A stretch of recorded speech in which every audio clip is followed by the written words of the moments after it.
There's essentially three ways to hide materials inside of Cinema 4D and Octane Render. The first one is inside of Octane Render in the Live Viewer. If you go up to the top menu bar here, you'll see an icon in between the padlock and the render region. It's a circle, and if you hover over it, it says clay mode. If you select this and click it once, it will turn your render into clay mode. So it will still keep all your camera effects as well as all your lighting, but it will remove all the materials from your viewer.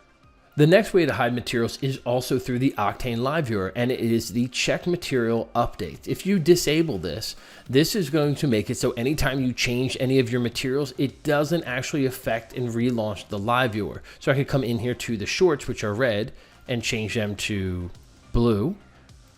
And I could come into the shoes, which are yellow, and I could change them to green, right? And you can see here that nothing in fact changes. However, if you do refresh and send your scene again to restart the render, it will update them, but it's not going to interactively change them. Even if I move around here, right, it's still maintaining the previous materials that we had inside of Cinema and Octane. All right, but if I hit refresh here, or if I disable this, let's just hit refresh, you'll see it'll do the most recent material that is on it.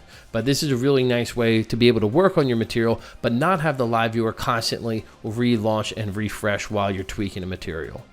And the third and final way to hide materials inside of Cinema 4D and Octane, this one is going to be inside of Cinema 4D in the Cinema 4D interface. And if you see here while you're working, because I have this black background and the ears and the arms and the body and legs and all that stuff are black too, it's kind of blending these together and making it kind of hard to read. Sometimes you'll just have certain lighting that makes it difficult as well. But in this case, if I just disable the materials by coming up to options, and disabling material. The quick command is N and then the letter Q.